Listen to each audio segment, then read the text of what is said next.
Alhamdulillah pada sore hari yang berbahagia ini kita kembali bertemu dalam satu kajian, satu majelis ilmu insya Allah eh, yang membahas tentang Sirah Nabawiyah yang akan dibersamai oleh Dr. Faisal Mahdi yang pada kesempatan kali ini adalah seri yang pertama dengan tema jahiliyah dan kehidupan dunia sebelum masuknya Islam dan sebelum datangnya Islam.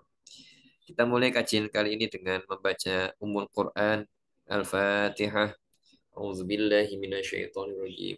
Bismillahirrahmanirrahim. Alhamdulillahirabbil alamin. Arrahmanirrahim. Maliki yaumiddin. Iyyaka na'budu wa iyyaka nasta'in. Ihdinas siratal mustaqim. Siratal ladzina an'amta 'alaihim ghairil maghdubi 'alaihim. Selanjutnya kami serahkan waktu dan pertemuan Zoom kepada Dr. Faisal Mahdi untuk memberikan kajiannya. Monggo, Ustaz. Baik, suara saya terdengar dengan jelas, Dok? Jelas? Nggih. Oh ya. Nggih, alhamdulillah. Eh, ini bisa minta tolong share screen dari Oke. host saja mungkin barangkali. Baik. Nggih. Nggih, baik. Saya akan share screen. Ya, sambil nunggu ya, kita mulai aja. Bismillahirrahmanirrahim. Assalamualaikum warahmatullahi wabarakatuh. Waalaikumsalam warahmatullahi wabarakatuh. Alhamdulillah, assalatu wassalamu ala rasulillah, wa la hawla wa la quwata illa billah. Alhamdulillah alladzi bi ni'matihi tatimmus shalihat. Alhamdulillahi hamdan katsiran thayyiban mubarakan fihi kama yuhibbu rabbuna wa yarda. Asyhadu an la ilaha illallah wahdahu la syarikalah wa asyhadu anna Muhammadan abduhu wa rasuluh. Allahumma shalli wa sallim wa barik ala nabiyyina wa habibina wa syafi'ina Muhammad Muhammad sallallahu sallallahu alaihi wasallam wa ala alihi wa ashabihi wa man tabi'ahum bi ihsanin ila yaumiddin. Eh, Alhamdulillah, syukur kita panjatkan kehadirat Allah Subhanahu wa Ta'ala atas segala karunia rahmatnya, karunia nikmatnya, taufiknya, hidayahnya, dan segalanya yang dengan karunia tersebut kita diberikan kesempatan untuk bersama-sama bermuajahah, bersama-sama untuk bertatap muka kembali dalam majelis yang mudah-mudahan Allah berkahi, di majelis yang barokah, di pertemuan yang barokah, di tempat yang barokah, di waktu yang barokah, dan sempurnalah lapis-lapis keberkahan ini menyelimuti kita semua. Dan dengan adanya keberkahan ini mudah-mudahan Allah izinkan kebaikan-kebaikan itu datang kepada kita dengan bertubi-tubi. Baik, salawat serta salam tak lupa kita curahkan sebesar-besarnya kepada teladan kita semua, junjungan kita bersama, yakni Nabi Muhammad SAW. Berikut segenap kepada para keluarga, para sahabat, para orang-orang soleh yang mengikuti sunnahnya hingga akhir zaman. Baik teman-teman yang dirahmati oleh Allah Subhanahu Wa Taala, pada pertemuan seri pertama kita kali ini kita akan membahas sebuah topik yang istimewa sebenarnya karena kalau kita berbicara tentang Sirah Nabawiyah, topik ini pasti akan tersentuh, baik itu kita membaca beberapa kitab-kitab para ulama terkait tentang sejarah para nabi ataupun kajian-kajian tentang sirah yang itu berbasis kronologis. Tapi sebelum itu saya ingin memohon maaf yang sebesar-besarnya kepada para hadirin sekalian, muslimun muslimat, rekan sejawat rahimakumullah, karena ini adalah kesempatan pertama saya ya untuk memberikan materi Sirah Nabawiyah secara kronologis. Biasanya hanya sharing-sharing biasa gitu ya, topik-topik satu dua, kita ambil hikmahnya, kisah-kisah, peristiwa gitu ya. Tetapi ini pertama kali, dan jujur ini saya curhat dulu nih.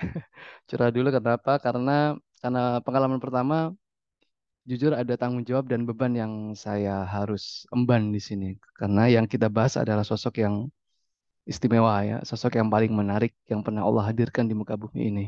Dipotret dari segi manapun, Rasulullah akan tetap terus menarik dan sangat indah dan tidak habis untuk dibahas. Ibnu Taimiyah pernah mengatakan akmalun nas kholqon wa khuluqan. Jadi sebaik-baik penciptaan manusia ya Rasulullah. bahkan perangainya, budi pekertinya semuanya baik dan semuanya menarik. Tetapi ketika saya pribadi mencoba untuk membahaskan ke teman-teman sekalian dan ternyata nanti ke depannya ada yang tidak tertarik, yang harus disalahkan adalah saya ya, sebagai pemateri. Karena mungkin kurang profesional ya, mungkin kurang berilmu dalam menyampaikan topik Sirah Nabawiyah. Oleh karenanya 10 sesi ini mudah-mudahan teman-teman tidak bosan ya. Mudah-mudahan teman-teman juga diberikan kesempatan untuk apa namanya?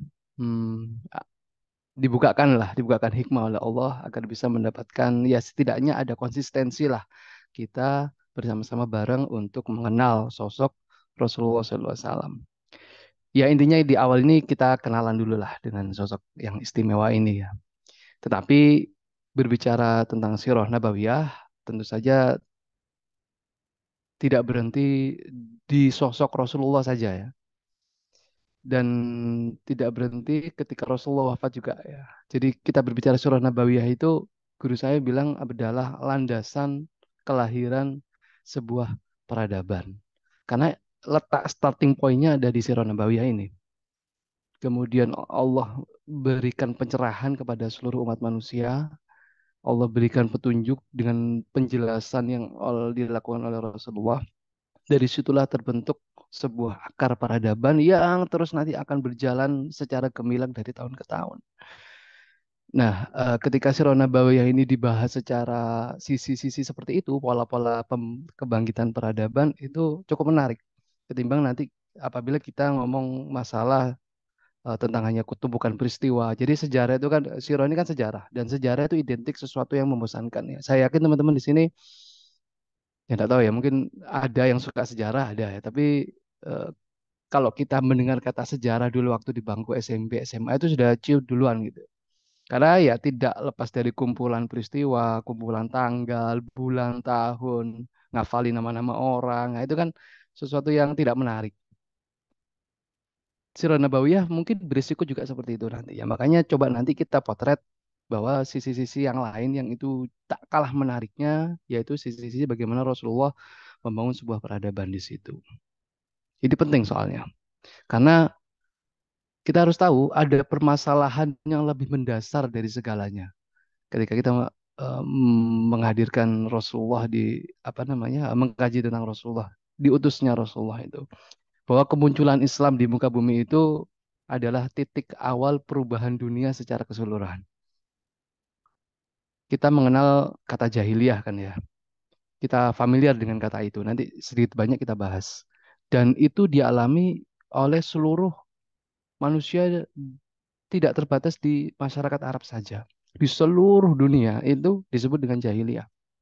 Tidak hanya itu, seluruh sendi kehidupan pun disebut Allah dan Rasulullah itu sebagai jahiliyah. Baik itu sendi kehidupan pribadi maupun sampai ke tataran yang lebih kompleks ya, sosial, kemasyarakatan, kenegaraan itu semuanya tanpa petunjuk Allah pada saat itu. Sebelum Islam hadir, dunia benar-benar dalam kondisi titik yang paling tragis yang pernah terjadi dalam sejarah kehidupan manusia. Titik yang paling buruk lah bisa dibilang seperti itu. Bisa minta tolong slide-nya, Dok? Oke, slide. Nah, dalam hadis riwayat Muslim Allah menyebutkan wa innallaha nadhara ila ahlil ard. Sesungguhnya Allah itu sedang melihat pada saat itu penduduk bumi pada saat zaman jahiliyah ya. Famaqadahum arabahum wa jamahum. Lalu Allah murka terhadap penduduk Arab dan yang bukan Arab. Kecuali apa? Kecuali pada al-baqayah min ahlil kitab. Kepada orang-orang segelintir saja, nggak banyak. Baqayah itu sisa-sisa lah, puing-puing saja dari sebagian ahli kitab. Nah ini menarik. Kenapa? eh di titik ini saya mencoba untuk mengutip pernyataan Abu Al Hasan Al Nadawi ya di kitabnya Sirah Nabawiyah Shahihah. Beliau menyebutkan di titik ini manusia pada ini sedang mengalami yang namanya al-wasaq al-intihar. Artinya apa? Manusia itu nyaris bunuh diri. Dengan kondisi kehidupan tatanan sosial seperti itu tuh manusia nyaris bunuh diri. Nggak ada kebaikan yang mewarnai. Buram, nggak jelas. Risalah yang terakhir ada risalah Nabi Isa kan. Itu sudah berjalan lebih dari 500 tahun. Tapi sudah tidak bisa menjadi nafas dan warna dalam kehidupan pada saat itu. Orang-orang solehnya kemana? Ada orang-orang soleh yang itu, yaitu dari Al-Baqarah tadi ya. Tapi sebagian besar justru ini melakukan aktivitas yang mereka anggap itu soleh, tapi sebenarnya dikecam oleh Allah. Apa? Mereka itu justru menyingkir dari keramaian yang ada, orang-orang soleh pada saat itu ya, atau orang-orang yang merasa soleh pada saat itu. Mereka lari dari keramaian, naik ke bukit, naik ke gunung, membangun kehidupan sendiri di sana. Dan mereka mereka membangun sebuah prinsip yang itu juga bukan ajaran Nabi Isa sebenarnya, yaitu semakin jauh dari aktivitas keramaian dunia, mereka anggap itu semakin soleh. Dan Allah kecam aktivitas seperti ini. Warahbaniyatan ibtada'uha. Jadi rahbaniyah yang bid'ah, kebid'ahan, yang kerahiban yang bid'ah. Mereka melakukan kebid'ahan yang itu tidak diajarkan oleh ajaran Nabi Isa pada saat itu.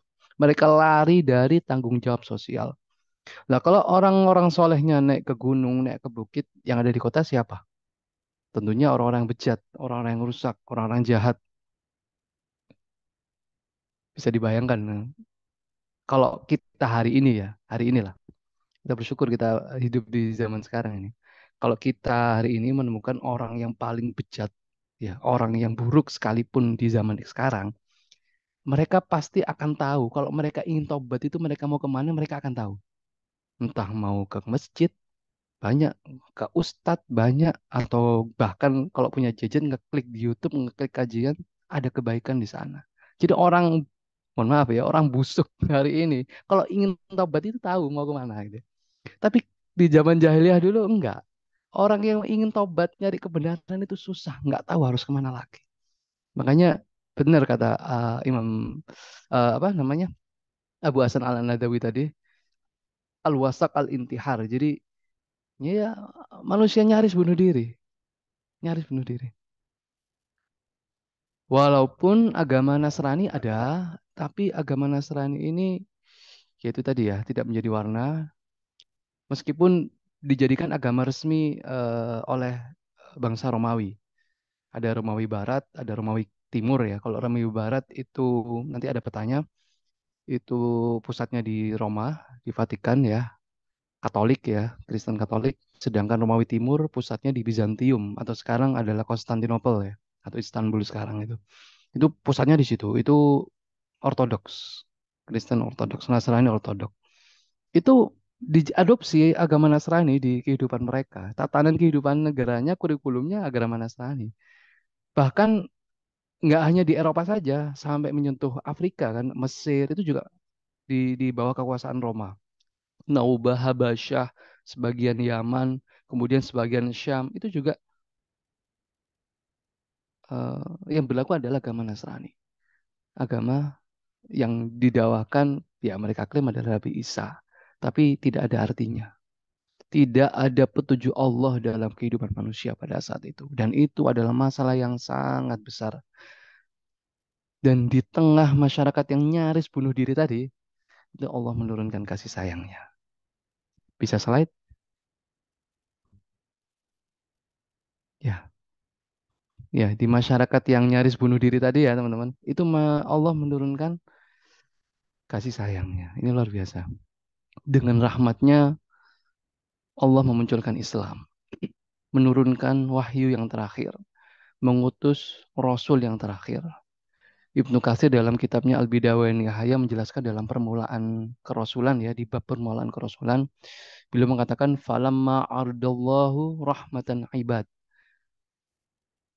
Jadi ketika Allah ingin memberikan kasih sayang kepada seluruh umat manusia, maka Allah mengutus Muhammad SAW.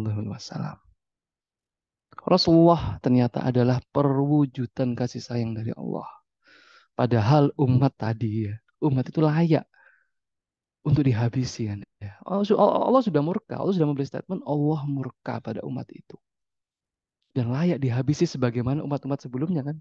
Umat Nabi Nuh habis, umat Nabi Lut, Nabi Hud, Nabi Soleh semuanya Allah habisi, Allah tenggelamkan, Allah ngasih adab, dan Allah ganti dengan masyarakat yang baru. Tapi tidak dengan umat yang terakhir. Tidak dengan kita atau umat jahiliyah pada saat itu.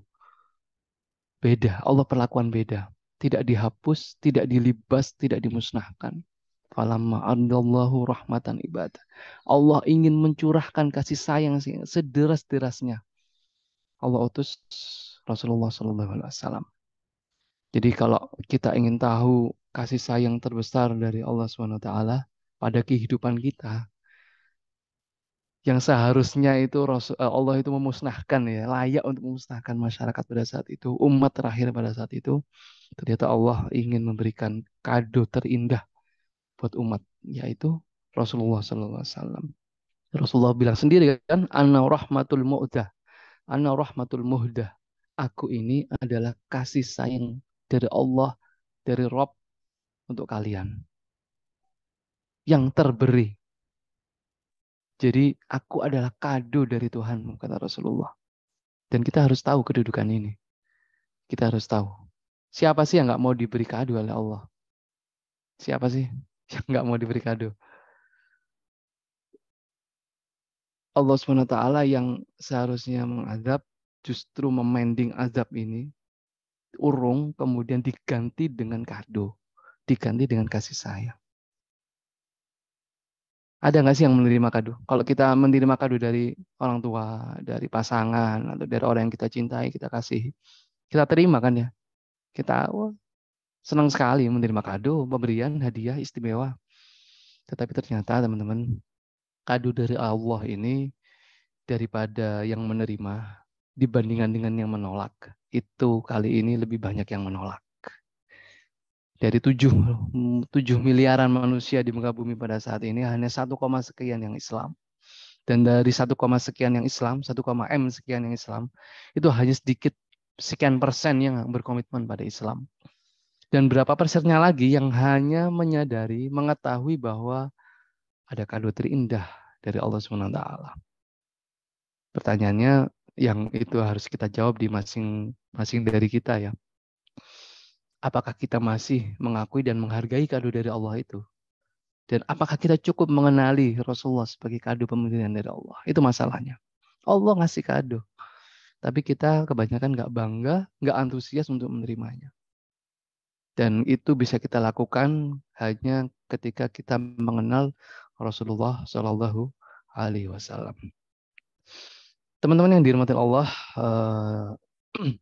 belajar Sirah Nabawiyah itu tidak hanya sekedar mengenal, seperti saya bilang tadi ya, sosok profil Rasulullah saja. Tidak berhenti di, ya itu pasti, itu akan kita lewati. Artinya mengetahui perangai, budi pekerti Rasulullah itu pasti. Tetapi tidak berhenti di situ saja. Allah menurunkan Al-Quran dan Rasulullah itu untuk melakukan perubahan paling mendasar dalam kehidupan manusia yang nyaris bunuh diri tadi. Dan kita harus paham apa yang sedang ingin dirubah oleh Allah itu. Apa yang ingin sedang dirubah oleh Allah. Meskipun kita tahu tadi ini ya. Jadi coba slide lagi. Kita kembali ke ini. Ini masyarakat jahiliyah semua. Meskipun mereka berbentuk imperium ya. Imperium itu peradaban, pasti maju. Pasti maju. Kita bacalah sejarah-sejarah Roma, sejarah Persia di abad keempat, abad kelima gitu ya. Masehi. Administrasi, militer, manajemen, teknologi, ilmu pengetahuan, semuanya maju pada saat itu. Dan beberapa masih kita pakai hari ini kan. Peradaban Roma yang itu peninggalan juga peradaban Yunani, ya ilmunya juga masih kita gunakan. Entah itu filsafatnya atau yang lainnya hari ini. Berarti kan menandakan mereka itu maju dalam ilmu pengetahuan. Tapi justru mengundang murkanya Allah. Dan ketika Allah mengutus Rasul yang terakhir tadi, itu Allah juga sekaligus menurunkan wahyu yang terakhir. Itu sebenarnya untuk apa sih? Untuk meluruskan, untuk menyindir ya dalam tanda kutip ya mereka yang telah maju itu, apa yang telah kalian capai, kemajuan-kemajuan tadi itu dengan ingkar kepada Allah itu tidak akan seberapa ketimbang pencapaian yang akan diraih oleh umat-umat setelah ini, yang dibangun oleh umat setelah ini dan mereka berkomitmen kepada petunjuk Allah. Umat itu mereka ya di zaman jahiliyah, ikut dengan ingkar kepada Allah itu merasa mereka menjadi besar. Mereka nggak butuh yang namanya Tuhan. Mereka nggak butuh Allah. Itu yang membuat murka. Mirip hari ini nggak? Mirip hari ini nggak ya? Mirip ya. Mereka semua merasa dirinya paling istimewa, paling besar, paling pintar, paling canggih. Mereka nggak butuh Tuhan akhirnya. Dengan turunnya Islam, Allah ingin mengatakan, ya, pencapaian yang akan diraih oleh orang-orang yang komitmen, umat yang komitmen terhadap ajaran Islam itu akan lebih maju dari pencapaian kalian. Slide. Ya. Usia peradaban Romawi dan Persia yang itu hampir 400 atau mungkin lebih dari 500 tahun, ya. Lebih dari 5 abad itu usia mereka. Itu tutup, itu hilang dari peta dalam waktu kurang dari 20 tahun di zaman Umar bin Khattab. Ini amazing ini. Ada nggak peradaban kayak gini? Dengan risalah yang dibawa oleh Allah, yang dibawa oleh Rasulullah, ditransfer lagi, diestafetkan dengan pada para sahabat di zaman Khulafaur Rasyidin. Umar bin Khattab berhasil membuka Roma dan Persia. Itu nggak ada lagi di peta. Hari ini kita tidak jumpai Persia itu di peta gara-gara Umar. Kita tidak menemui di Syam, di Romawi Timur pada saat itu ada bangsa, ada peta Roma di situ enggak ada. Semuanya dengan negara-negara Muslim.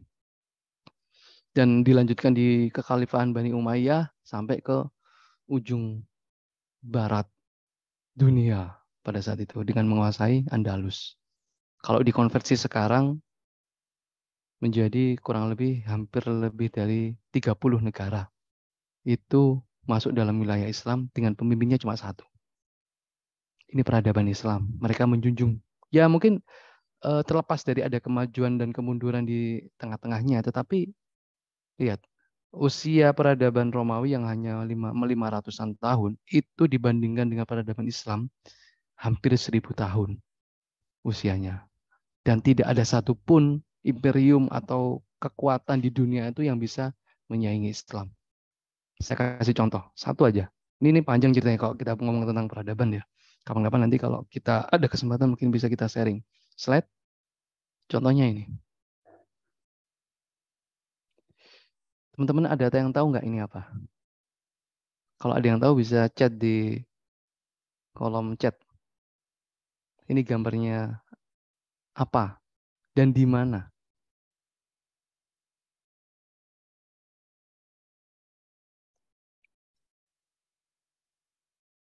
Ada yang tahu?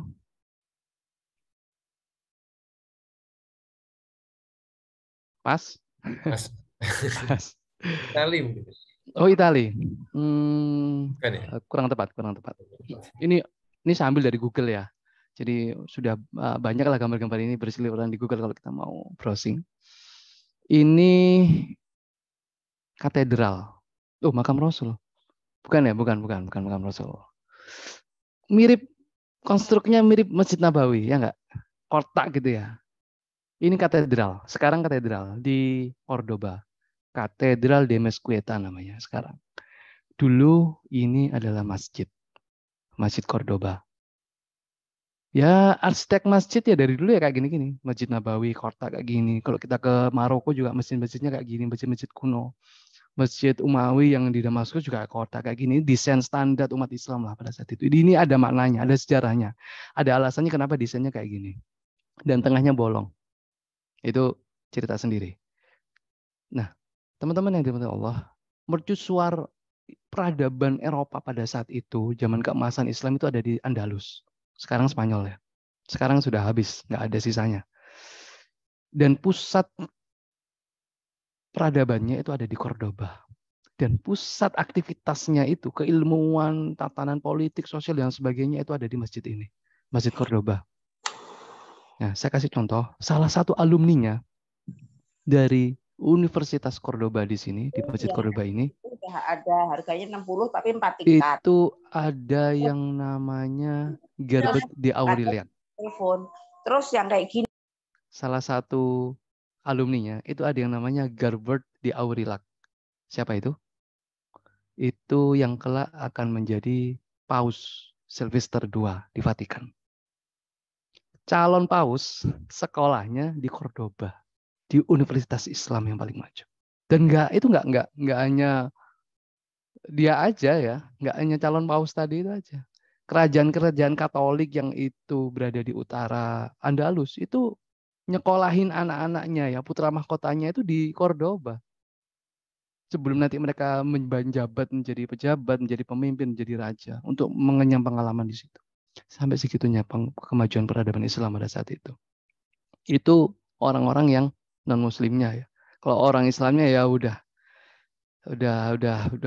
jutaan mungkin ya ininya. Ya itu ada kisah tersendiri. Jadi intinya adalah yang disambung dengan tadi, Allah ingin memberikan kepada statement ya kepada orang-orang jahiliyah pada saat itu, kalian itu ingkar, jangan sombong. Nanti ada umat yang berkomitmen kepada risalahku, itu akan jauh melampaui kalian kegemilangannya. Seperti itu. Dan Quran yang kita baca hari ini, itu yang telah menjadikan umat-umat sebelumnya, itu juga menjadi pelopor dunia itu tadi. Sebelum mereka sukses. Jadi mereka sukses di dunia dan nanti pun juga mereka akan sukses di akhirat. Nah, tapi kita tidak sedang menyelami bernostalgia atas kenangan masa lalu, ya. Kita harus sadar dan kita harus tahu diri. Slide. Kenapa? Karena hari ini kita tidak sedang menjadi pelaku sejarah. Hari ini kita hanya sebagai penikmat sejarah. Itu harus kita akui. Kita harus fair. Hari ini kita tidak menjadi pemain utama di panggung sejarah, melainkan hanya penonton di pinggiran panggung sejarah. Jadi, ya dalam tanda kutip ya, wajar kalau kita sekarang dimarginalkan. Umat Islam diidentikan dengan sesuatu yang buruk. Itu wajar. Karena kita nggak berada di medan ini, di panggung sejarah. Kita hanya nonton gitu ya.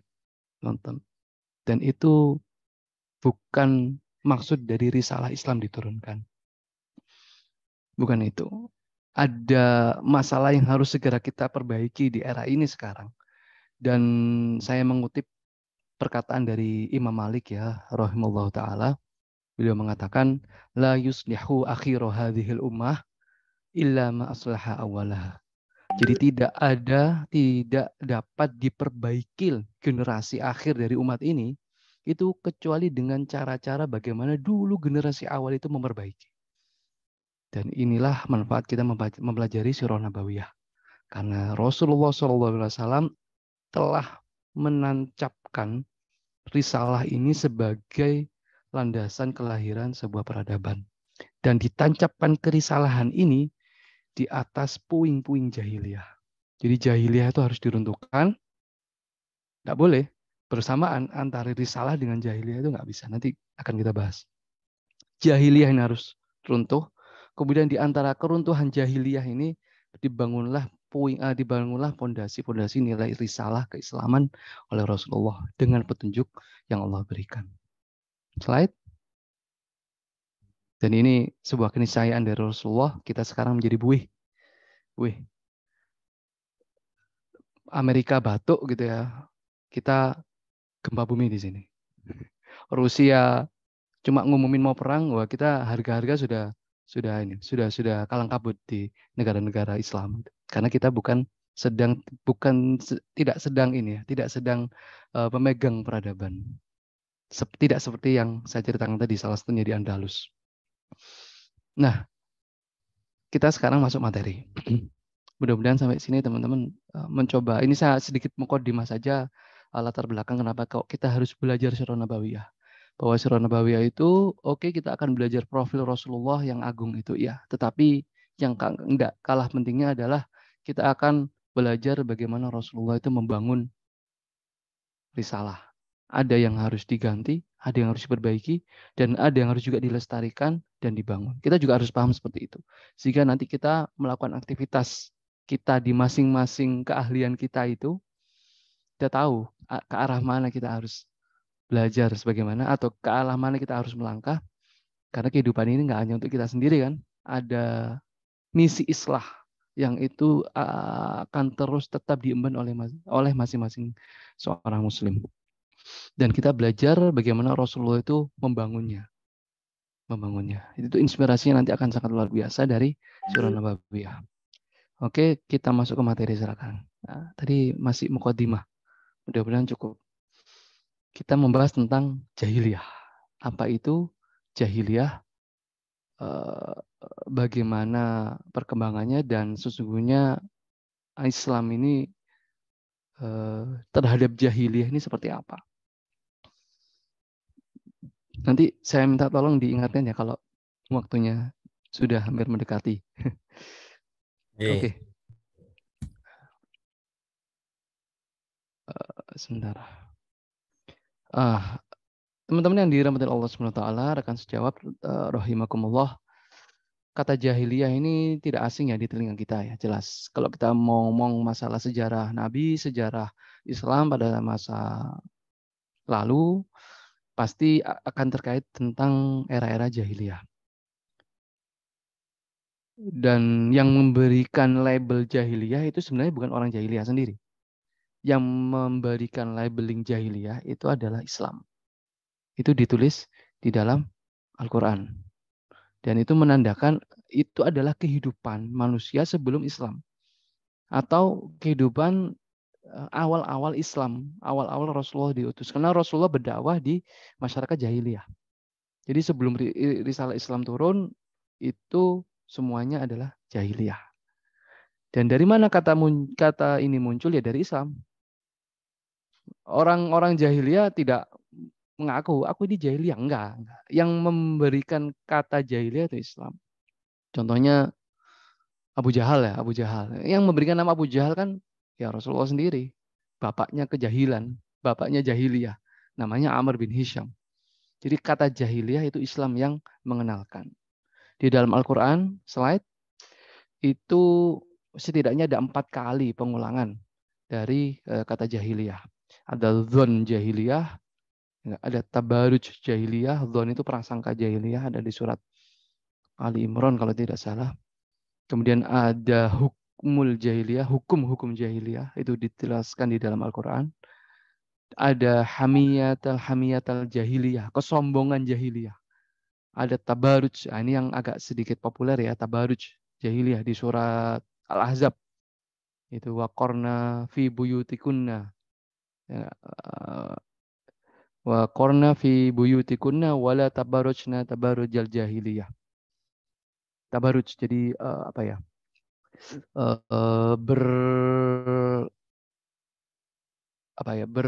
Perform bersolek itu ya, atau mungkin berdandan itu ala-ala jahiliyah. Itu dibahas juga di Al-Quran. Jadi intinya adalah Al-Quran. Bahkan Rasul sendiri menggunakan istilah jahiliyah. Pernah mengingatkan, pada saat itu Rasulullah pernah mengingatkan Abu Dzar Al-Ghifari yang saat itu sedang berkonflik ya, bercekcok dengan Bilal.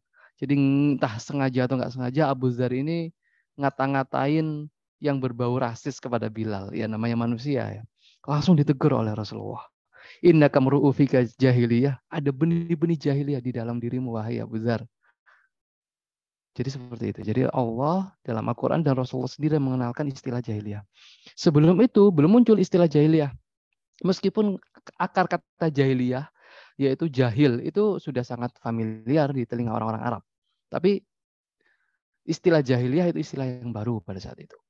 Jadi pemaknaan jahiliyah harus kita cari dari sudut pandang bagaimana Rasulullah itu menjelaskan. Kalau dengar kata jahiliyah, apa yang ada di benak kita? Ini saya nanya lagi nih. Kira-kira apa ketika dengar kata jahiliyah?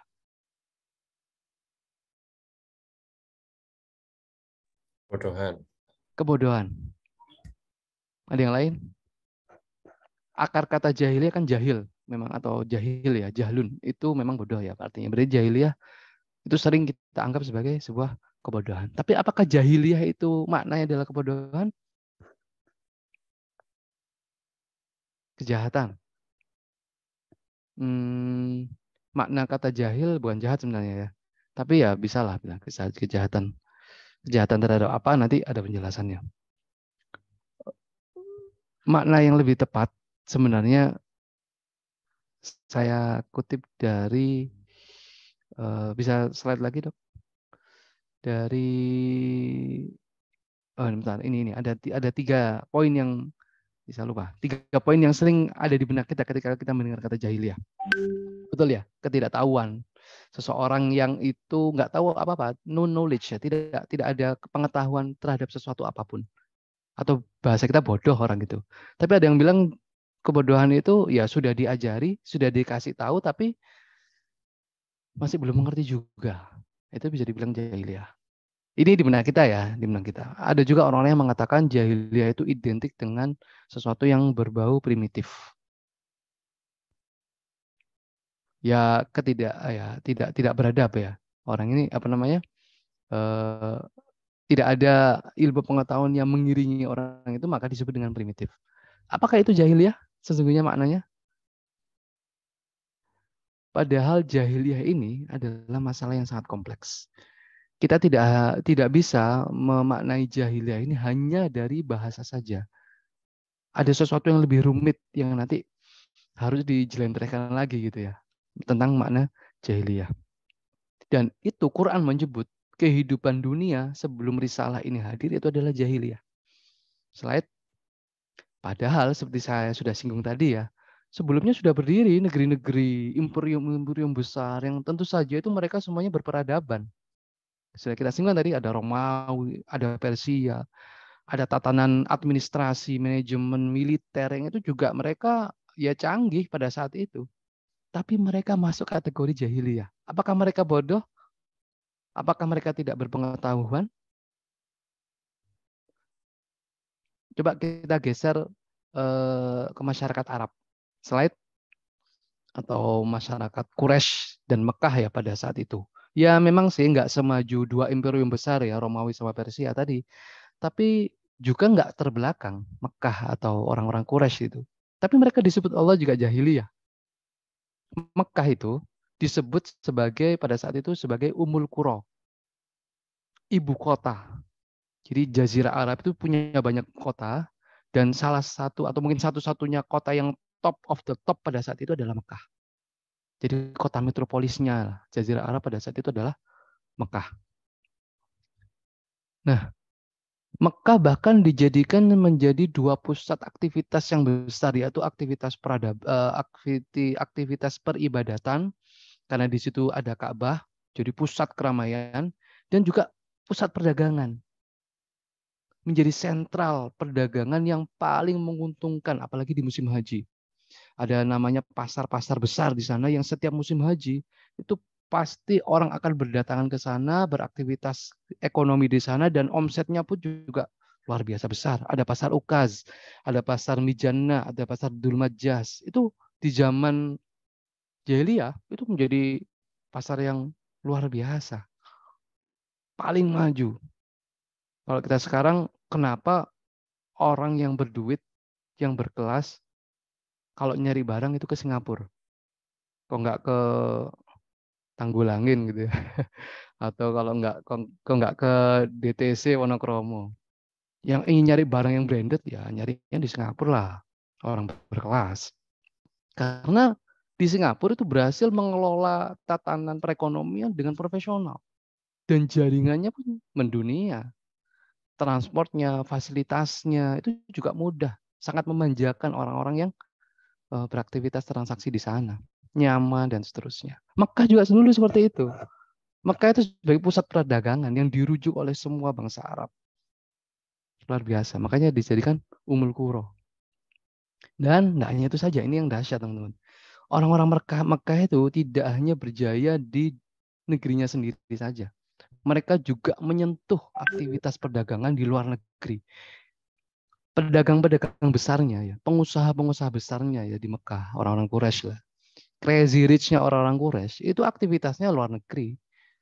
Bersentuhan dengan Syam di Romawi, Persia, di selatan juga ada Yaman.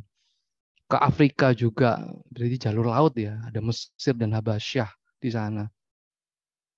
Dan pasar-pasar itu, negeri-negeri yang maju itu, perputaran barangnya, ini yang dahsyat. Kenapa? Perputaran barang antara satu negeri ke negeri yang lainnya tadi, yang besar-besar tadi, itu dikendalikan oleh pengusaha Mekah. Misalnya ya, Indonesia ini memiliki lisensi sebuah perdagangan di Asia Tenggara. Itu kan pasti sangat maju sekali kan. Tapi sayangnya nggak dipegang sama Indonesia kan, dipegang sama Singapura. Nah, ini yang disinggung oleh Rasulullah, disinggung oleh Allah Subhanahu wa taala di surat Quraisy. Ini orang jahiliyah padahal ini. Bisa slide lagi dong? Ah, kita hafal surat ini ya.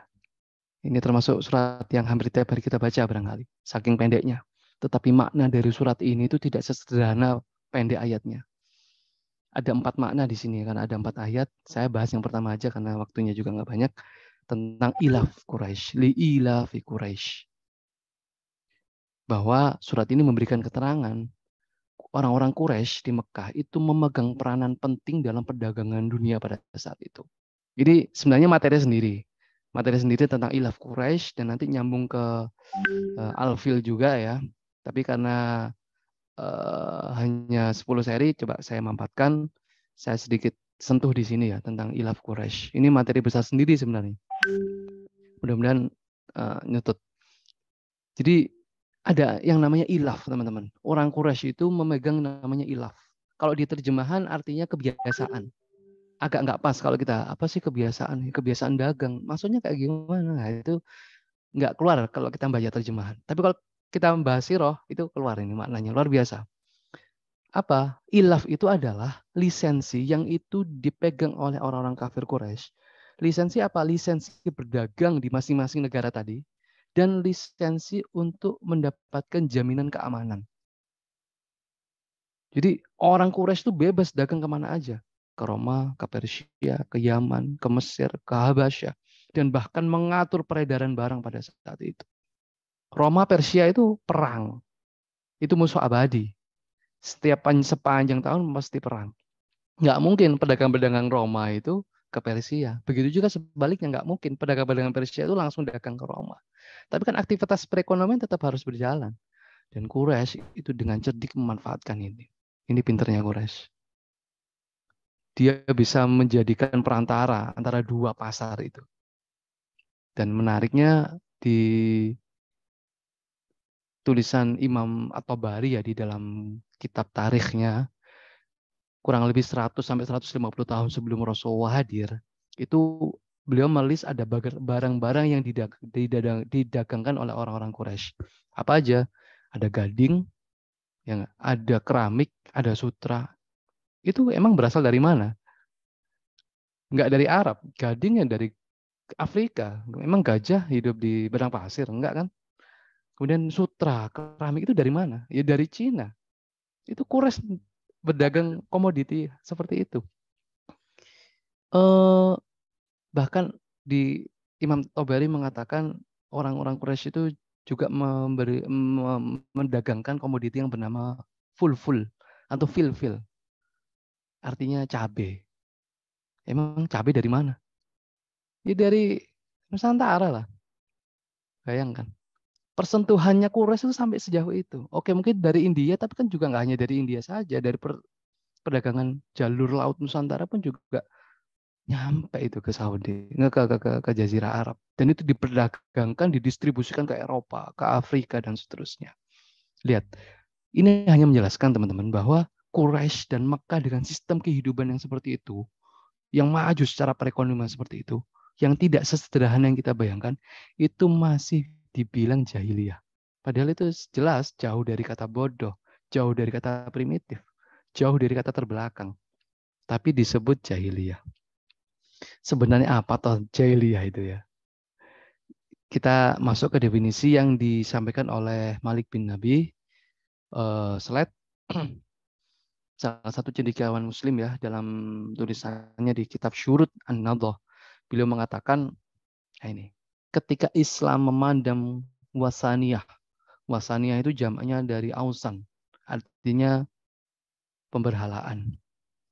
Ketika Islam memandang wasaniyah atau pemberhalaan itu sebagai jahiliyah, Hal itu karena sesungguhnya hakikat kejahiliahan adalah pemberhalaan.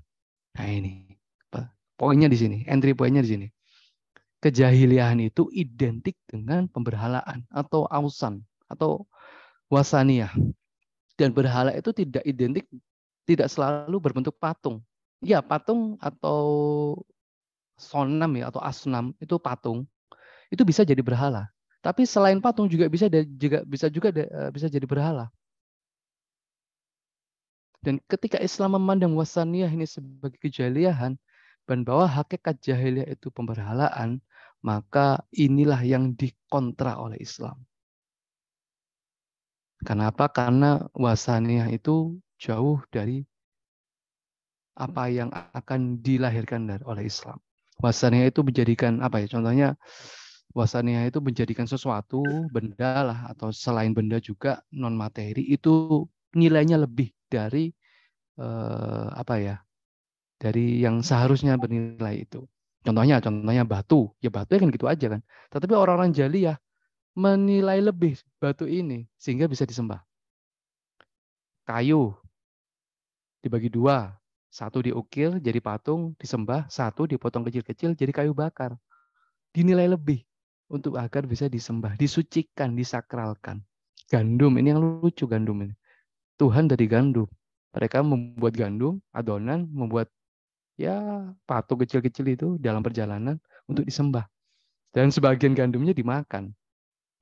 Itu kalau nalar kita itu kan gimana? Ya gimana pun itu jahiliyah itu kayak gitu. Nah, karena apa? Karena kejahiliahan itu tidak menanamkan pemikiran, tapi memancangkan pemberhalaan. Hal ini menjelaskan teman-teman bahwa sebenarnya manusia itu sesungguhnya membutuhkan unsur dari luar dirinya untuk disucikan, untuk disakralkan, dan dinilai lebih untuk bisa disembah. Ini fitrah iman dari seseorang manusia. Sampai kapanpun, dimanapun, fitrah ini masih atau terus akan tetap ada. Seseorang yang mengaku dirinya manusia, pasti ada fitrah ini. Mereka butuh sesuatu yang unsur dari luar. Yang itu dijadikan nilainya lebih dari apapun untuk disembah. Meskipun orang ini ateis, ya, ateis pun, meskipun mereka tidak mengenal Tuhan, tetapi mereka menjadikan ismenya itu menjadi Tuhannya. Liberalisme sekarang. Itu kan Tuhannya orang-orang sekuler sekarang, liberalisme. Sesuatu yang itu dianggap suci dan sakral itu kan kebebasan. Kalau ada yang mencoreng kebebasan, hak asasi manusia apapun itu namanya, itu dicederai, oh mereka marah besar. Karena itu Tuhan mereka, kebebasan itu. Isme, itu wasaniyah, itu pemberhalaan. Nah, pemberhalaan tidak selalu fisik ya, bisa juga itu isme tadi, isme. Slide. Nah, orang-orang jahiliyah itu salah dalam mengekspresikan fitrah imannya itu. Mereka salah mengekspresikannya. Mereka kan butuh, semua manusia butuh unsur dari luar untuk disembah. Tetapi manusia jahiliyah salah. Celakanya, yang disucikan itu akhirnya mereka menyepakati sesuatu, keberhalaan ini harus ada nilainya, ada tolak ukurnya. Dan mereka jadikan itu menjadi tolak ukur kebenaran dalam aktivitas kehidupannya itu. Makanya ada mereka membuat Tuhan, ini Tuhan untuk perekonomian. Ini Tuhan, oh ini Tuhan untuk pemerintahan. Makanya Tuhannya mereka banyak. Ada Lata, ada Uzza, ada Manat, ada Hubal, dan lain sebagainya. Karena jahiliyah itu melahirkan mitos, tidak melahirkan pemikiran. Yang diagungkan, dielukan adalah mitos itu. Padahal itu rapuh, kosong. Akhirnya disepakati, mereka sendiri nyempakati sendiri, dan dijadikan wujud, dan disembah. Slide. Dan beda dengan Islam. Karena Islam tidak menanamkan berhala, tapi menanamkan pemikiran. Nah ini, kita harus paham nih. Islam menyiapkan akal manusia untuk bisa menerima sesuatu dari luar. Apa itu yang sesuatu dari luar? Wahyu. Karena ketika wahyu dari Allah turun, itu diterima oleh akal manusia. Dan harus diterima oleh akal, nggak bisa tidak. Karena akal ini menduduki porsi yang cukup penting dalam wujud manusia secara utuh. Maka terbentuklah pemikiran. Harus jadi wahyu itu turun, harus diterima oleh akal. Makanya orang yang tidak berakal itu nggak wajib sholat kan? Orang gila kan nggak wajib sholat. Ada gangguan kejiwaan, gangguan akal itu kan nggak wajib sholat. Anak kecil kenapa nggak wajib sholat? Karena akalnya belum sempurna. Jadi akal itu diporsikan penting. Karena apa? Disiapkan oleh Islam agar bisa menerima wahyu. Dan dari situ maka lahirlah pemikiran yang benar. Tanpa wahyu tidak akan terbentuk sebuah pemikiran yang benar. Ibnu Taimiyah pernah mengatakan, akal seseorang itu ibarat mata. Mata untuk bisa melihat itu butuh unsur dari luar. Apa? Cahaya. Ya enggak? Sesehat-sehatnya mata, ya, sebening-beningnya mata, sesehat-sehatnya lensa dan struktur mata itu tidak akan bisa melihat kalau nggak ada cahaya. Begitu juga dengan akal. Akal tanpa wahyu yang bertindak sebagai cahaya itu, akal kita tidak akan pernah berpikir dengan benar. Nggak akan. Makanya manusia melahirkan mitos tadi kan. Kan nggak ada wahyu pada saat zaman jahiliyah. Hanya mereka ngelahirin, nyiptain sendiri mitos-mitos itu. Karena mereka tidak mengandalkan wahyu. Karena dalam Islam sangat menghargai buah dari sebuah pemikiran. Seseorang ulama atau ahli ilmu yang berijtihad itu kan menggunakan akal. Ijtihad kan diberi ruang porsi yang lebih, yang luar biasa di dalam ajaran kita kan ya. Itu orang atau ulama yang berijtihad yang menggunakan akalnya yang dilandasi dengan pengetahuan yang banyak, kapasitas yang luar biasa itu, ketika ijtihadnya salah loh ya, itu dapat pahala Mas Ian. Satu, dengan benar-benar Islam menghargai pemikiran itu. Kalau ijtihadnya benar, hasil dari pemikirannya itu benar, pahalanya 2. Begitu juga dengan hadis. Hadis ini menggunakan ilmiah menggunakan rumusan-rumusan yang ilmiah yang itu harus menggunakan akal. Dan ini sangat ilmiah sekali. Itu urusan syariat, urusan kauniyah. Berbicara masalah penelitian empirik. Wah, itu Islam sudah sejak dulu. Melakukan tradisi penelitian riset itu sudah sejak dulu. Nggak sekarang aja kita harus melakukan riset data yang sangat kompleks. Itu nggak sejak dulu. Ibnu Firnas, tahu ya? Ibnu Firnas di Cordoba juga ini. Itu 1000 tahun yang lalu itu mengadakan percobaan penerbangan. Apa Ibnu Firnas itu iseng gitu ya, bikin sayap-sayapan, naik ke bukit, terbang? Enggak. Ibnu Firnas itu melakukan riset, mengumpulkan data, mengolahnya, dan mengeksperimenkannya. Ada juga ahli ilmu yang namanya Muhammad Al-Ghafiqi. Itu adalah orang yang pertama kali melakukan operasi mata dalam sejarah keilmuan Islam. Melakukan operasi mata, entah apa ya penyakitnya ya. Itu juga nggak iseng-iseng amat gitu ngoperasi mata gitu, enggak, ya sama, diawali dengan penelitian, riset. Kemudian menghasilkan sebuah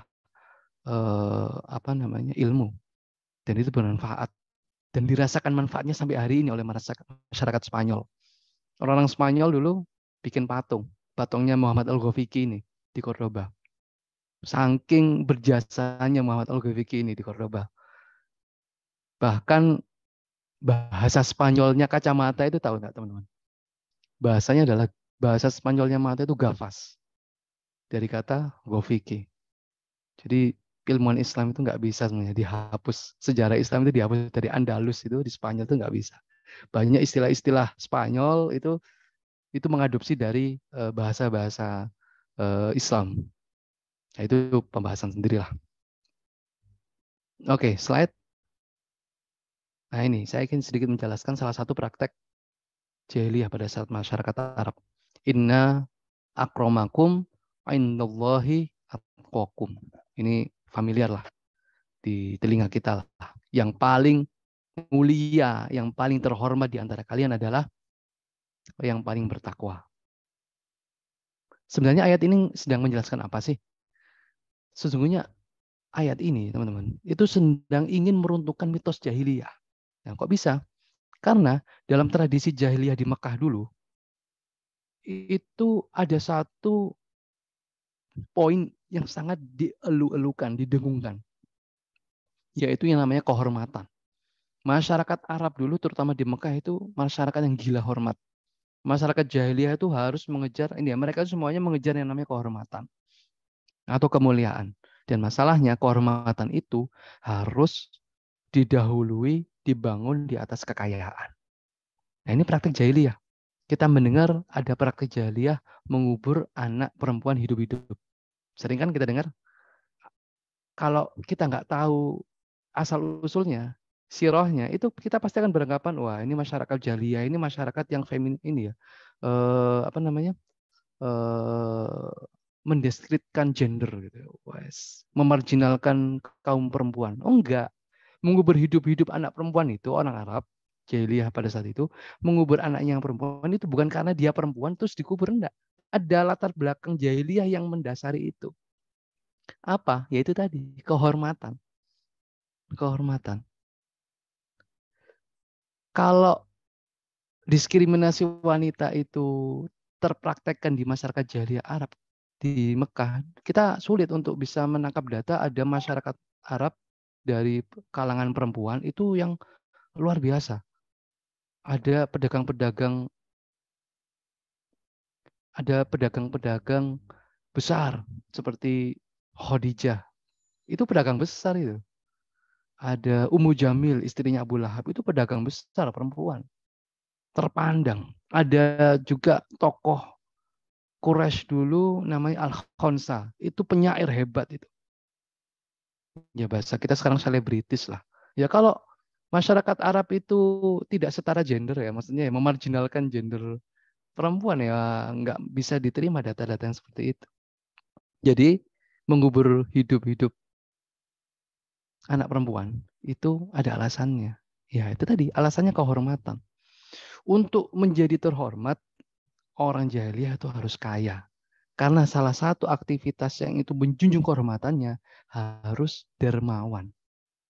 Jadi orang jahiliyah Mekah itu dermawan-dermawan untuk dalam rangka kehormatan ini loh. Dan nggak mungkin orang miskin itu bisa dermawan. Makanya orang miskin nggak bisa menjadi terhormat. Dan orang anak-anak perempuan, mohon maaf, orang-orang kaya jahiliyah untuk bisa kaya ya, itu harus berdagang. Dan dagangnya sudah kita tahu tadi ya, ke luar negeri. Mengadakan perjalanan jauh, berhari-hari, berbulan-bulan. Kemudian di jalan juga nanti akan ada risiko dirampok dan seterusnya. Dan itu sulit untuk dilakukan oleh kaum perempuan. Jadi karena masyarakat jahiliyah itu ingin terhormat, ingin kaya, yang lahir perempuan, waduh ini nggak bisa kaya. Karena yang lain perempuan, nggak bisa dagang, nggak bisa mengurus, membela dirinya, nggak bisa membela kafilahnya, dan seterusnya. Slide. Makanya Islam meruntuhkan jahiliyah. La taqtulu auladakum min imlaq. Emang yang ngasih rezeki ke anakmu itu kamu. Kata Allah. Nahnu narzukukum. Kami yang mengasih rezeki padamu. Kamu itu takut miskin karena lahir anak perempuan. Emang nanti anak perempuan itu akan membebani rizkimu, akan mengambil jatah rizkimu. Enggak. Ini yang diruntuhkan oleh Islam. Wala taqtulu auladakum khasyata imlaq. Oke, sekarang nggak miskin. Tapi nanti ketika anakmu lahir, kamu akan takut miskin kan? Iya, tapi ya itu tadi. Yang memberi rizki itu aku, bukan kamu. Itu kata Allah. Ada nggak kayak gini? Takut rizkinya seret gara-gara anaknya banyak katakanlah. Atau anaknya, karena gara-gara anak rizki kita seret. Kan itu nilai-nilai yang mungkin masih ada hingga hari ini. Makanya jahiliyah itu bukan pemberhalaan secara wujud bentuk, enggak, tapi nilai universal yang itu berlaku sampai kapanpun dan dimanapun itu berada. Nah, kalau Islam apa? Ya ini tadi, inna akramakum indallahi atqakum. Kemuliaan itu enggak hanya miliknya orang kaya saja, orang miskin pun juga bisa mulia. Orang miskin pun juga bisa menjadi terhormat. Jadi kemuliaan itu sifatnya terbuka dalam Islam. Ini lahan persaingan yang terbuka. Ini yang ingin diruntuhkan oleh Islam. Ini contoh ya. Siapapun bisa mulia asal bertakwa. Yang kaya bisa bertakwa, bisa mulia dengan kekayaannya. Yang miskin juga bisa mulia dengan kemiskinannya. Sekarang pilihannya teman-teman mau mulia jadi kaya atau mulia jadi miskin? Dengan miskin atau dengan kaya kita mulia. Itu pilihan. Pilihan. Bukan nasib ya. Orang miskin pada zaman dulu, sahabat itu kayak contohnya Ali bin Abi Thalib itu pilihan, mereka memilih hidup sederhana bukan karena mereka nggak bisa kaya, enggak. Karena pilihan hidupnya miskin, tapi dengan kemiskinan itu mereka bisa menjadi lebih bertakwa.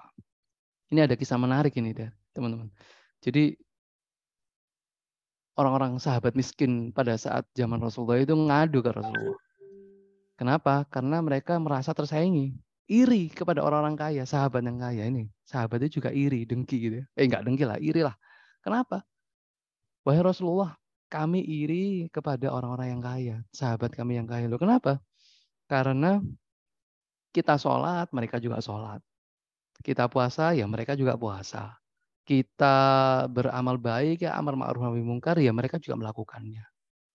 Tapi ketika mereka bersedekah, kita nggak bisa bersedekah, wahai Rasulullah. Gimana ini? Amal apa lagi yang harus kita raih gitu ya? Ya udah Rasulullah bilang, baiklah ya udah bertasbihlah subhanallah 33 kali, tahmidlah 33 kali, tahlil, takbir, Allahu Akbar 33 kali. Itu setara dengan sedekah. Oke, senang orang-orang miskin Rasulullah, sahabat pada saat itu. Tapi di zaman Rasulullah dulu, zaman sahabat itu, kalau ada sebuah ilmu, itu nggak dipendam sendiri, dibagi-bagi ilmu itu. Singkat cerita orang kaya pun tahu hadisnya Rasulullah ini tadi, ternyata ada amalan baru dari Rasulullah. Tasbih, tahmid, takbir, tahlil 33 kali tadi. Diamalkanlah sama orang-orang kaya. Orang miskin ngadu lagi ke Rasulullah. Wahai Rasulullah, kita sudah tasbih, tahmid 33 kali. Orang kaya, sahabat kaya juga sudah melakukannya. Lah terus gimana lagi? Ya udah kata Rasulullah. Hadza fadlullah, itu karunia dari Allah.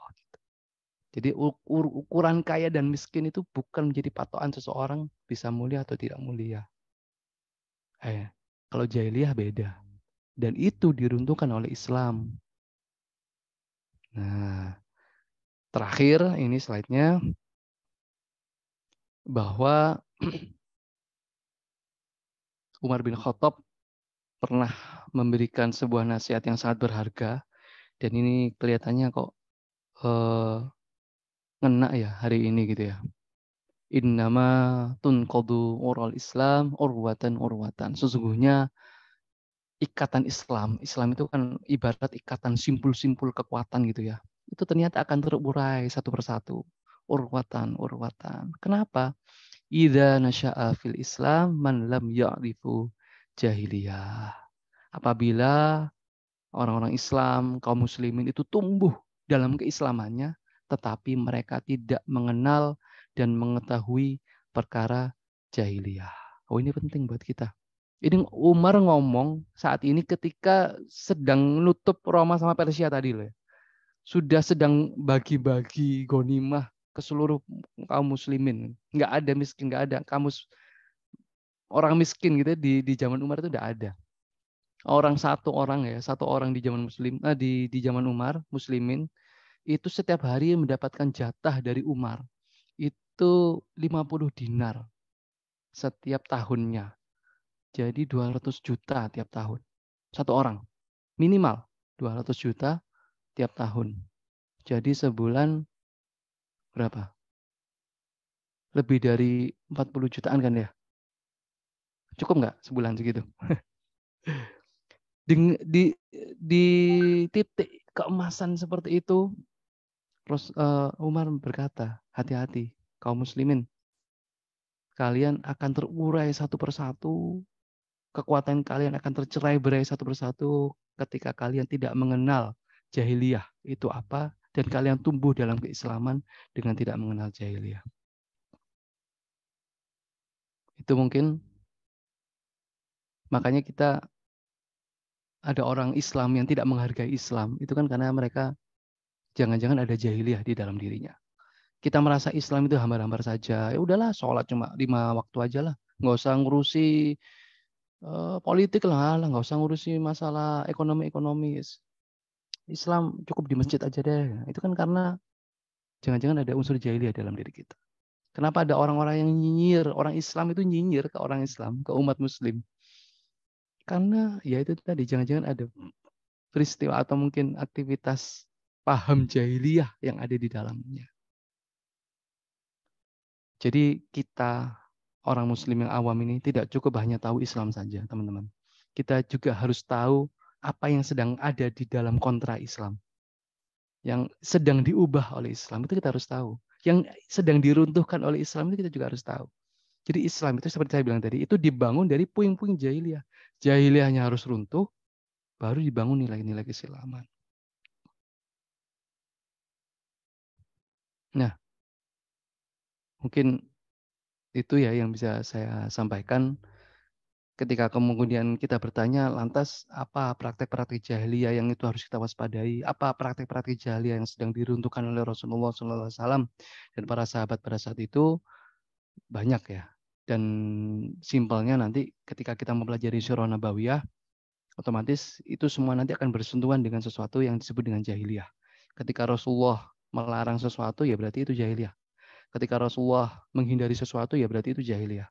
Ketika Rasulullah ingin membangun dan menyempurnakan dan memperbaiki sesuatu, ya berarti ada unsur jahiliyah yang harus diperbaiki dan dibangun kembali nilai-nilai keislaman. Dan dengan memahami Sirah Nabawiyah itu kita akan memahami bagaimana ajaran Islam ini utuh.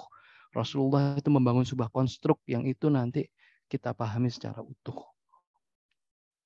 Insya Allah itu yang bisa saya sampaikan. Mohon maaf sekali lagi kalau terlalu berlibat-libat. Saya mencoba untuk menyederhanakan.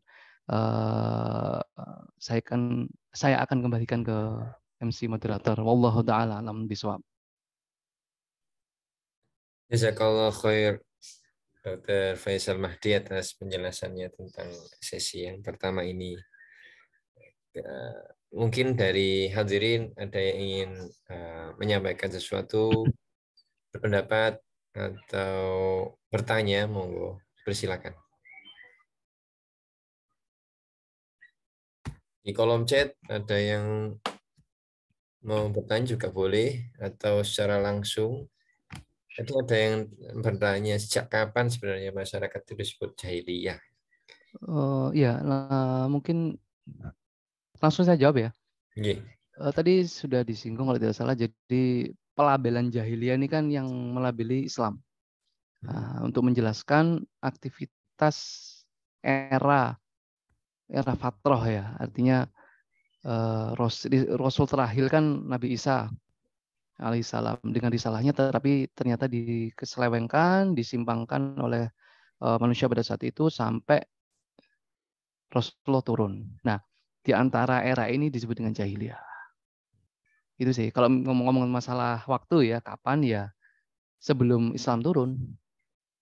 Ketika manusia tidak dalam naungan payung risalah. Tidak ada Rasul yang menerangkan tentang wahyu. Wallahu ta'ala alam. Itu sih penjelasannya.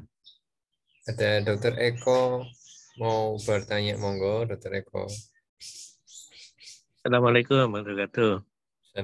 Waalaikumsalam, dokter. Ustaz, yang tentang ini sesungguhnya ikatan Islam akan terurai satu persatu, kalau nggak salah ada hadis atau apa yang dimulai dari apa gitu sampai kemudian terakhirnya ujungnya apa begitu?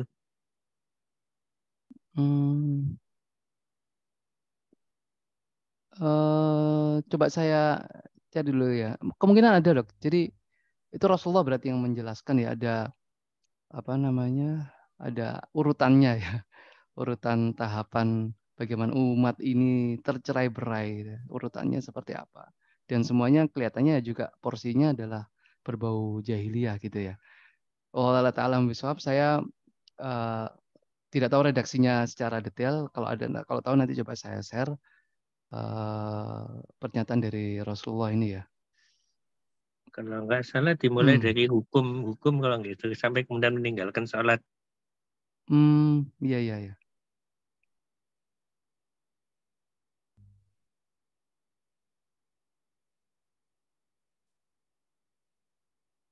Saya ini apa namanya belum ketemu redaksinya. Mudah-mudahan nanti coba saya carikan, Allah alam.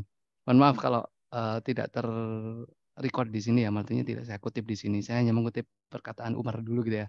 Karena ini menurut saya yang paling ya sederhana lah, agar kita aware terhadap nilai-nilai jahiliyah.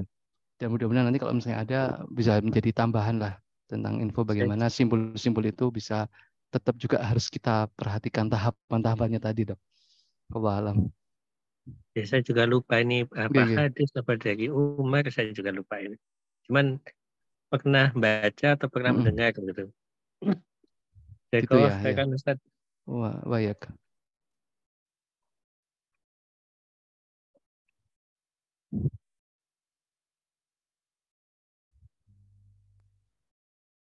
Saya bertanya di kolom chat nih. Assalamualaikum Ustadz, atas penjelasan penjenengan, rasanya saat ini pun jahiliyah mulai menyusup di kaum muslim, betulkah? Iya, ini berarti jawabannya yes no question ya. Jadi betul ya, universal ya. Jahiliyah itu bukan praktek yang selama ini kita pahami ya. Menyembah berhala, mengubur anak perempuan hidup-hidup, atau juga mungkin pemberhalaan, itu kan juga bagian dari jahiliyah. Prakteknya, ya itu salah satu praktek di era jahiliyah, di era zaman jahiliyah. Tapi sebenarnya jahiliyah itu jauh lebih rumit, lebih kompleks. Itu berbasis nilai namanya, value, apa ya, pemberhalaan ya. Namanya pemberhalaan itu kan sampai detik ini kan ya yang bukan Islam itu kan berarti ya mereka mengagungkan, mensucikan, mensakralkan selain Allah kan. Itu berarti ya jahiliyah. Dan oke lah yang tidak mengaku Islam kita bisa agak sedikit jelas. Oh, ya mereka bukan Islam, ya nggak masalah. Nah, yang masalah itu orang Islam sendiri. Betul. Di kaum muslimin itu ada praktek-praktek nilai jahiliyah yang ternyata mereka sudah merasa Islami, bertumbuh kembang pemahaman Islam, tetapi apa namanya? Justru yang mereka anggap Islami itu justru jahiliyah. Ada. Ada. Dan itu biasanya berujung konflik nantinya. Artinya ya konfliknya dengan orang-orang Islam sendiri. Seperti itu contohnya. Seperti tadi ya orang yang nyinyir-nyinyir terhadap ajaran Islam. Udah ngapain sih Islam ngurusi ini, ngurusi itu. Mau Islam pengajian aja deh di masjid. Itu kan bukan nilai Islam gitu ya. Orang-orang soleh zaman dulu aja yang naik ke gunung menyendiri. Terlepas dari tanggung jawab sosial aja disindir oleh Allah. Lalu kita di sini masa orang Islam harus ngaji doang di masjid? Enggak. Ajaran ini harus teraplikasikan ke seluruh sendi kehidupan. Allah alam. Afan Ustaz. Oh, enggak, Kalau Zat. yang buku ini, buku apa? Jahiliyah modern itu Yang mana? tahun 90-an kalau nggak salah tuh ada Wah. buku Jahiliyah modern. Kalau nggak salah Oh, karangan tulisannya siapa? eh, terus lupa juga ya penulisnya Jahiliyah siapa ya. modern. Tapi di Sebentar. situ kalau nggak salah dijelaskan begitu Oh iya ya. mulai sampai ke sistem politik juga itu ada nilai-nilai jahiliyahnya juga. Eh, Jahiliyah abad 20. Kalau nggak salah Muhammad Kutub, Dok. Ya ini tokoh Apa salah satu tokoh Muhammad Kutub? pergerakan Muhammad Kutub kalau nggak salah. Tapi juga ada versi yang lain, terjemahan yang lain. Ya itu kelihatannya juga masih nyata sih hari ini gitu. Nggak hanya abad 20 saja kan sekarang ya. Artinya masih bisa dijadikan inspirasi dan awareness bagi kita semua jahiliyah modern ya. Iya, Yes. Muhammad Kutub. Mengapa Islam dibenci kalau nggak salah. Judulnya sih saya ingat saya Jahiliyah Modern begitu. Oke. Buku lama itu. Iya. Ya, buku lama itu. Penulisnya itu orangnya sederhana saya ingatnya. Oh, Ada iya yang ya. nulis ya apa kalau di rumahnya itu meja-mejanya itu hanya apa kotak bekas buah itu ditutupi dengan sajadah gitu aja. Hmm. Huruf hanya. Apa ya dia? Hussein Nasr bukan? Hussein Nasr atau Bukan, bukan. Ibrahim siapa gitu ya? Bukan ya? Ya, mudah-mudahan lain kali kalau ingat Ustaz. Iya ya.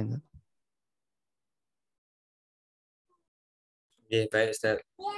Terima kasih Dr. Eko atas tambahan informasinya. Apakah ada lagi yang ingin berdiskusi, memberikan tambahan?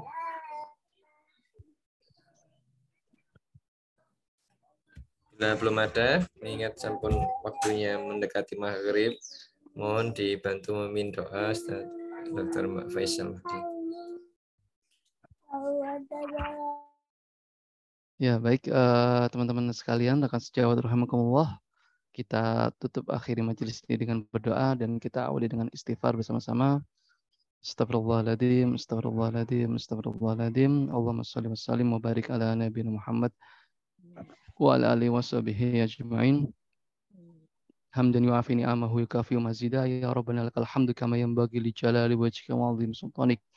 Allahumma altuf bina fi taysir kulli asir fa inna taysira kulli asir la'anaka yasir wa nas'aluka al-yusra wal mu'afata fid dini wa dunya wal akhirah.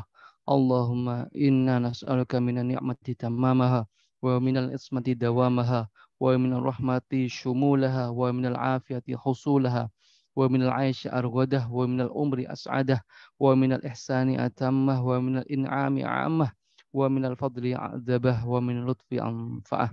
Allahumma inna nas'aluka ilman nafi'an wa rizqan wasi'an wa shifaan min kulli da'in wa saqam bi rahmatika ya arhamar rahimin. Allahumma inna na'udzubika min an nusyrika bika syai'an na'lamuh wa nastaghfiruka lima la na'lamuh. Allahumma rabbana hab lana min azwajina wa dhurriyyatina qurrata a'yun waj'alna lil muttaqina imama. Rabbana atina min ladunka rahmah wa hayyi' lana min amrina rasyada. Rabbana atina fid dunya hasanah wa fil akhirati hasanah wa qina adzabannar. Subhana rabbika rabbil izzati amma yasifun wa salamun alal mursalin walhamdulillahi rabbil alamin. Jazakallah khair atas materi yang diberikan Ustadz. Moga-moga kita bisa menyelesaikan sampai dengan 10 sesi insya Allah. Moga-moga diberikan kesehatan, umur yang panjang, dan iman yang selalu ada dalam dada kita masing-masing. Tutup dengan bacaan hamdalah, alhamdulillahirabbil alamin, istighfar, astagfirullahaladzim, kafirul majlis. Bismillahirrahmanirrahim. Subhanallahumma wa bihamdika asyhadu an la ilaha illa anta astaghfiruka. Terima kasih dan mohon maaf. Ihdinas shiratal mustaqim. Assalamualaikum warahmatullahi wabarakatuh. Waalaikumsalam warahmatullahi wabarakatuh.